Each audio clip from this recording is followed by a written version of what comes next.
Radio Publique Africaine.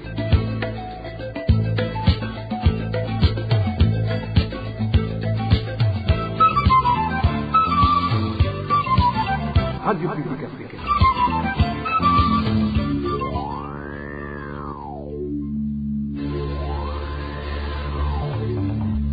C'est le moment de suivre le journal parlé en français. À la présentation, Nadège Ilakose. Nous sommes lundi 3 mars 2025. Bienvenue, chers auditeurs de la RPA, à ce journal dont voici les titres.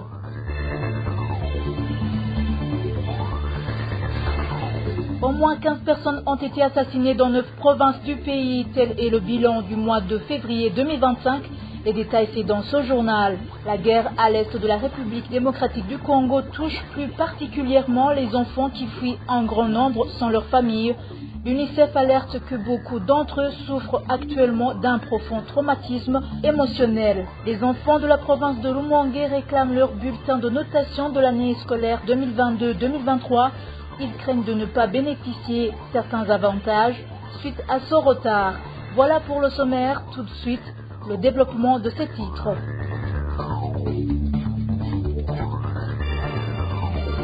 Bonsoir, débutons ce journal par la page réfugiés. Plus de 53% de réfugiés congolais arrivant au Burundi depuis le début de l'année 2025 sont des enfants dont un grand nombre sont non accompagnés ou séparés de leur famille. Fuyant les horreurs de la guerre à l'est de la République démocratique du Congo, ces jeunes réfugiés arrivent dans un état de grave vulnérabilité. Selon l'UNICEF, beaucoup souffrent d'un profond traumatisme émotionnel et sont dans des conditions de vie extrêmement précaires. Reportage d'Elvis Niomungere. La commune de Rugombo, en province de Cibitoke, abrite actuellement un grand nombre de réfugiés congolais. La majorité sont des enfants. La situation de ces mineurs est particulièrement préoccupante et a fui les violences extrêmes à l'est de la République démocratique du Congo, écrit l'UNICEF dans son rapport de démence. Nombreux de ces enfants présentent des signes évidents et traumatismes. Plusieurs centaines ont perdu leurs parents ou ont été séparés d'eux lors de leur fuite. Dans son dernier communiqué, l'UNICEF estime que parmi les nouveaux arrivants, plusieurs centaines sont des enfants non accompagnés ou séparés, en plus de nombreux autres enfants hautement vulnérables. Ces jeunes réfugiés sont hébergés dans des conditions précaires, dans des écoles et en stade avec un accès limité aux services essentiels. L'intensité du conflit en RDC et son impact sur les civils laisse présager que beaucoup de ces enfants pourraient avoir été victimes de violations graves, telles que des meurtres, des mutilations, des violences sexuelles, voire un recrutement forcé. Selon le communiqué de l'UNICEF, bien que ces éléments restent à évaluer, la situation demeure alarmante. Les conditions de vie sont difficiles. Les enfants dorment à même le sol, exposés aux intempéries, et l'accès à l'eau potable reste limité, ce qui les expose à des maladies hydriques. De plus, un grand nombre souffrent de malnutrition sévère. Selon des sources locales, ces mineurs livrés à eux-mêmes sont dans un état de grande vulnérabilité et ont besoin d'une protection urgente. À ce jour, la commune de Rugombo accueille 32 124 réfugiés congolais. Merci Elvis Niomongere. Toujours à ce propos, les réfugiés congolais accueillis sur la colline Mutambala, zone Gatete de la commune et province de Rumongue, demandent aux bienfaiteurs de leur venir en aide. En plus de leur effectif dépassant de loin la capacité d'accueil du site de Makombe, ils évoquent également les problèmes liés à l'insuffisance de nourriture, les difficultés d'accès aux soins de santé et le manque d'hygiène qui s'observent sur ce site. Les détails avec Dine Karondo. Ces réfugiés congolais sont installés sur le site Makombe de la zone Mutambala dans la province de Rumongue. Ce site qui est censé accueillir un effectif de 500 personnes est aujourd'hui occupé par 1500 personnes. À peu près l'arrivée de ces réfugiés s'accentue du jour au lendemain. Selon les informations recueillies dans ce site, ces réfugiés font face à pas mal de problèmes, d'où ils demandent aux bienfaiteurs de leur venir en aide. Il y a un manque de nourriture nourriture et d'eau potable à cause du nombre important de ces réfugiés. Il y a risque de maladies liées à l'insalubrité d'un moment à l'autre. Même les autorités ont recommandé qu'ils soient délocalisés dans une autre province. Des problèmes liés à l'accès aux soins de santé sont aussi rapportés, surtout que l'hôpital de Mutambala connaît un manque criant de médicaments, raconte notre source. Ils ont aussi des problèmes d'accès aux soins de santé. Ils sont obligés d'aller se faire soigner à l'hôpital de Rumongue, car l'hôpital le plus proche est celui de Mutambala. Mais ce dernier est en crise de médicaments et le déplacement devient aussi un problème vu le trajet qui n'est pas moindre. Ces réfugiés ont commencé à fuir leur pays depuis la deuxième moitié du mois de février, suite à la guerre qui s'intensifie dans l'est de la République démocratique du Congo. Merci Ding Karondo. Et en Ouganda, les albinos burundais se trouvant au camp de Nakivale lancent un cri d'alarme aux bienfaiteurs de leur venir en aide, car ils vivent dans de mauvaises conditions. Hormis le manque de matériel de protection, ils disent que même l'assistance en argent qu'ils recevaient a été revue à la baisse, ce qui aggrave la situation. Emmanuel Nyungeko. Ils sont estimés entre 40 et 50 les albinos se trouvant dans le camp de Nakivale en Ouganda. Ils bénéficiaient d'une aide de matériaux de protection, une aide qui a été suspendue depuis mi-2024. Un des réfugiés du camp de Nakivale témoigne. Dans les années passées, jusqu'au milieu de 2024, ils recevaient des aides variées, la vaseline et autres produits destinés au corps d'un albinos. Ils recevaient des chapeaux, des tricots, des parapluies et des lunettes parce que chaque albinos a des problèmes de vision. Alors, aujourd'hui, ces bienfaiteurs ne sont plus disponibles.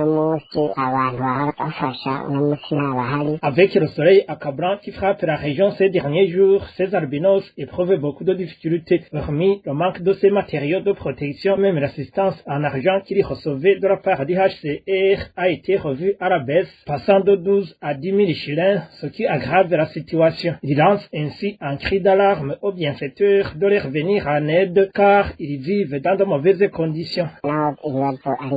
Même s'il y a beaucoup de problèmes rencontrés par les albinos de Nakivale, il y a aujourd'hui un problème crucial de soleil fort qui les menace. Comme vous le savez, une fois en contact avec le soleil, le corps d'un albinos devient rougeâtre. Il s'ensuit une formation des boutons qui entraîne le cancer. Nombreux d'entre eux manifestent déjà ces boutons. Ils demandent à qui que ce soit qu'il y a une âme charitable de les prêter, mais forte à leur octroyer ces produits corporels, des chapeaux et des lunettes, ça pourrait aider. Notre source souligne également que ce soleil excessif constitue un blocage pour ces albinos qui se débrouillaient en travaillant comme des tâcherons afin de compléter l'aide leur fournie par le HCR, sans parler des enfants qui ne vont plus à l'école et préfèrent rester à la maison suite à son manque de moyens de protection. En pâle sécurité, la rédaction de la RPIA a pu répertorier 15 personnes assassinées dans 9 provinces du pays au cours du mois de février 2025.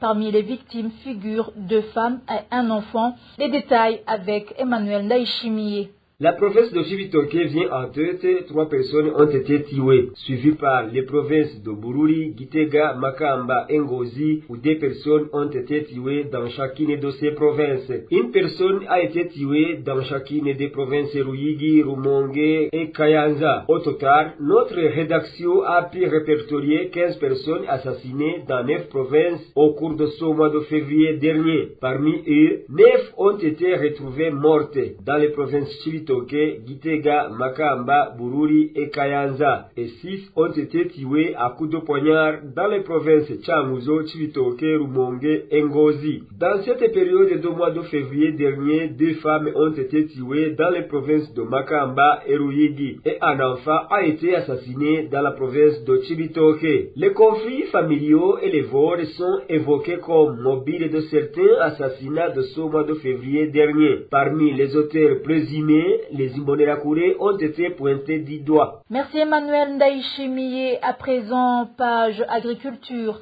Des cultivateurs burundais se réjouissent de la demande faite récemment par le président de l'Assemblée nationale selon laquelle le gouvernement devrait associer les agriculteurs dans la fixation des prix des produits agricoles. Ceux qui se sont exprimés au micro de la RPA ce lundi expliquent que l'agriculteur joue un rôle clé dans l'obtention de la récolte et que les prix des matières utilisées dans la production agricole augmentent du jour au jour. Suivez ces cultivateurs.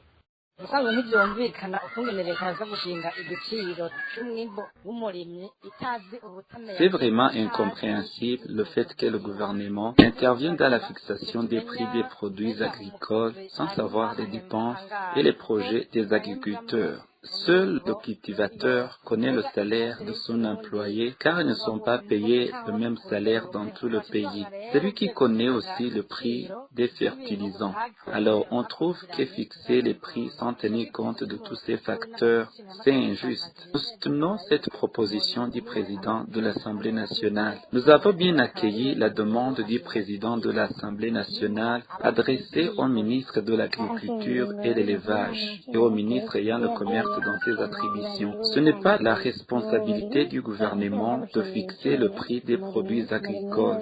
Cette responsabilité revient aux agriculteurs. Le prix peut varier selon la récolte qu'on a eue. La mise en application de cette proposition servirait davantage aux agriculteurs. Je crois que les agriculteurs devraient fixer le prix des produits agricoles car ce sont eux qui fournissent beaucoup d'efforts en payant toutes les dépenses nécessaires pour arriver à la récolte.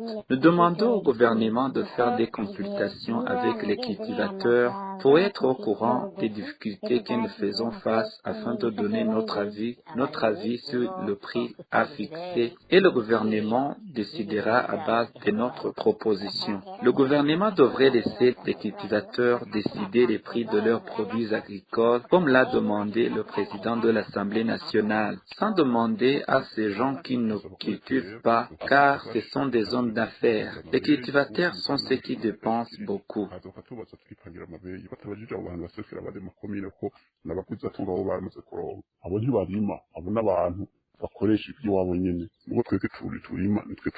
À ce propos, même si les Burundais en général se réjouissent de cette proposition, la route est encore longue vers des lendemains meilleurs, à voir la vitesse à laquelle les autorités retournent leur veste ou passent outre la parole donnée. Des faits facilement vérifiables sur terrain. Josiane Muzaneza revient sur quelques cas illustratifs.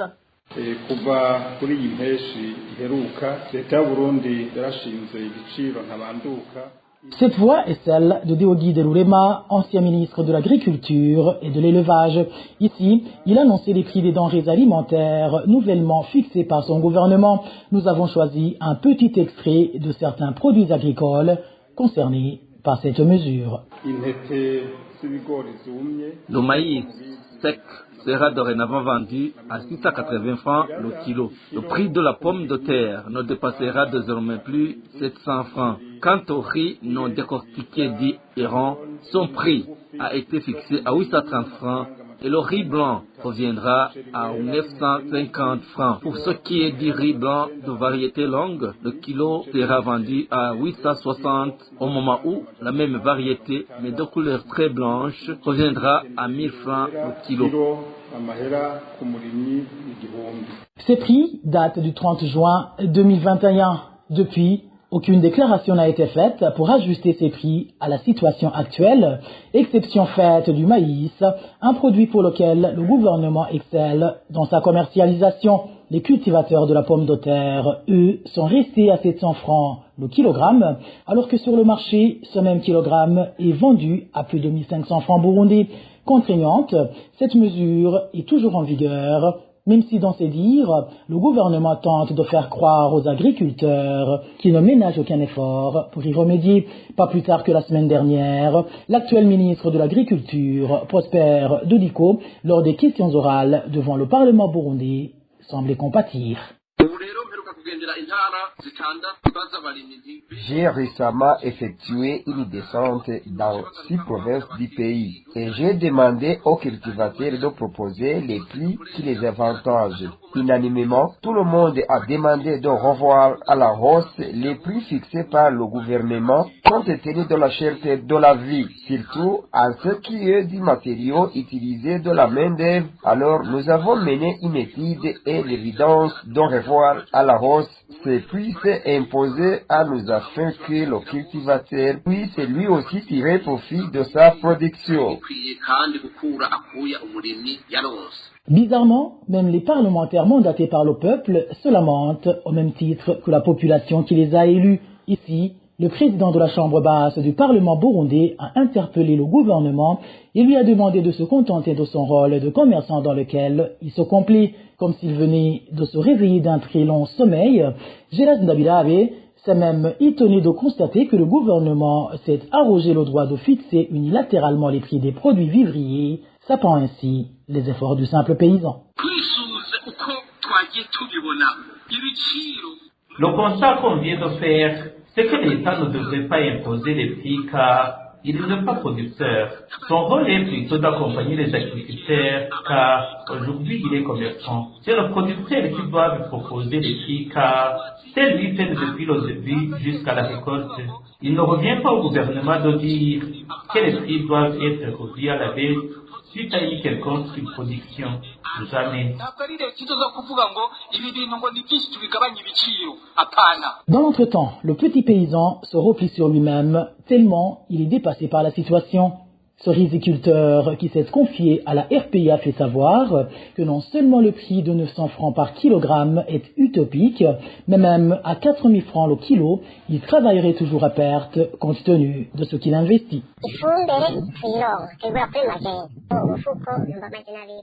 Aujourd'hui, on achète l'engrais chimique au marché noir à raison de 200 000 francs pour le sac de 50 kg. Pour irriguer nos champs, on utilise des motopompes qui carburent à l'essence et le litre et demi revient aujourd'hui à 45 000 francs. Bref, pour ne pas travailler à perte, on devrait nous laisser vendre le riz à 5 000 francs. Sinon, si rien ne change, les gens risquent d'abandonner cette culture. En imposant ces prix, le prétexte avancé par le gouvernement était de combattre la spéculation des cultivateurs. Pourtant, le même gouvernement s'offre une marge de bénéfice de 600 francs par kilogramme de maïs acheté à la population. Le maïs que le gouvernement revend à ces mêmes cultivateurs à compte-gouttes car n'étant pas autorisé à acheter plus de 25 kilos. Dans l'entretemps, le reste de cette récolte, obtenue difficilement, continue de pourrir dans les stocks de la Nagesa. Et c'est cet aspect que nous aborderons dans nos éditions ultérieures. Josiane Mouzaneza, et en parlant élevage, c'est une bonne nouvelle pour les éleveurs de vaches ainsi que les commerçants de ces bétails en province de Kayanza qui ont enfin eu l'autorisation d'emmener leurs vaches au marché de bétail. C'est après qu'une mesure a été prise d'interdire la circulation de ces bétails à cause de la maladie de la fièvre afteuse qui se propageait.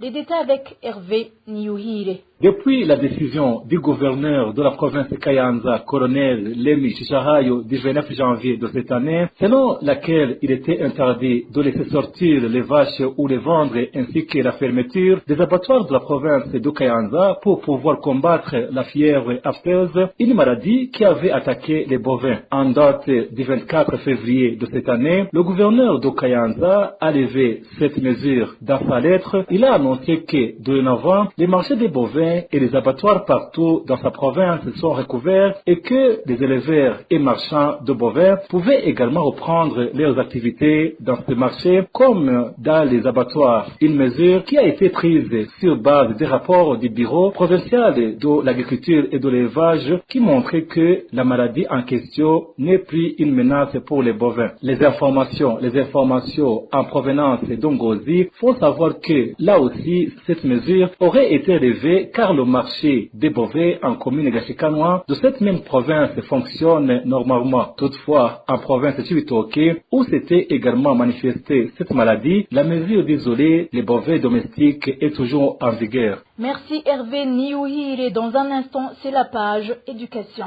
RP. Ils réclament leur bulletin de notation de l'année scolaire 2022-2023. Il s'agit des enseignants de la province de Rumongue qui disent qu'ils ont déjà même soumis leur demande auprès de la direction provinciale de l'éducation et que personne ne leur a répondu jusqu'à présent.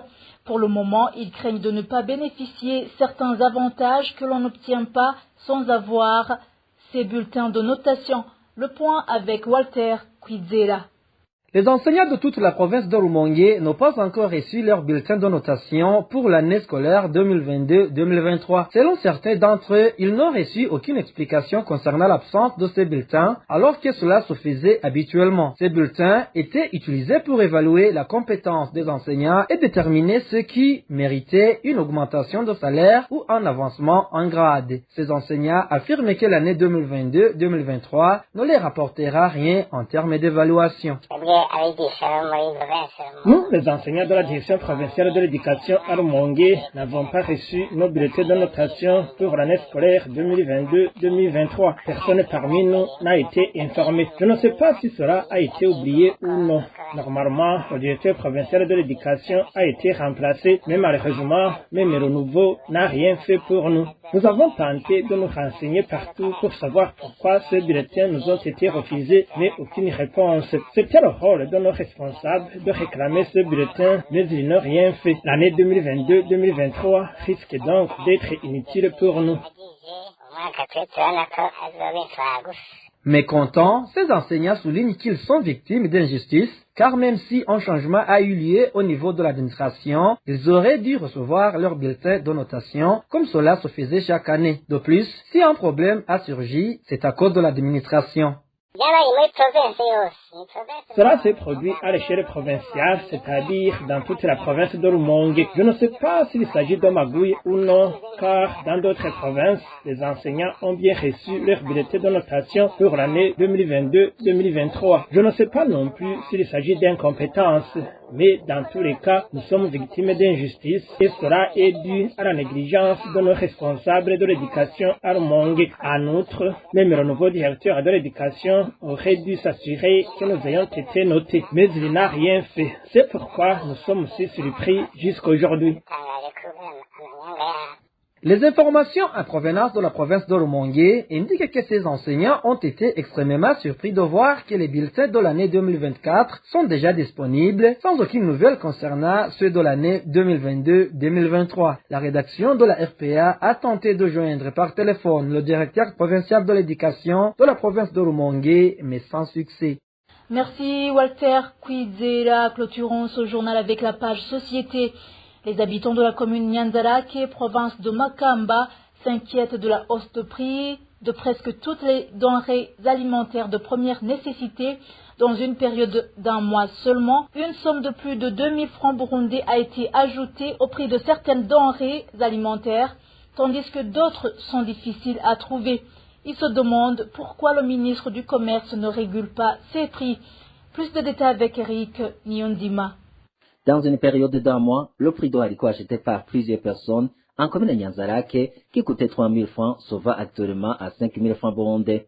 Notre source dans cette commune fait savoir que même le prix du riz, consommé par plusieurs gens communément appelé Burguri, a grimpé. Les prix ont extrêmement augmenté. À titre d'exemple, un kilo de haricots nous s'achetait à 3 000 francs seulement, mais pour le moment, son prix est fixé à 5 000 francs. Et puis, le prix du riz qu'on estimait qui est moins cher à un prix de 3 500, son prix varie à présent entre 6 000 et 7 000 francs. Le sac bon du charbon qu'on achetait à 26 000 francs est vendu actuellement à 50 000 francs.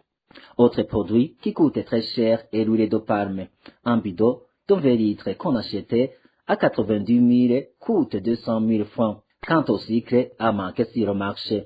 Depuis que le gouvernement a fixé son prix à 6 000 francs burundais, là où on peut en trouver, le prix du kilogramme varie entre 2 000 et 12 000 francs burundais, précise notre source. Les habitants de la commune de Nyanzarake estiment que les commerçants spéculent sur la pénurie du carburant.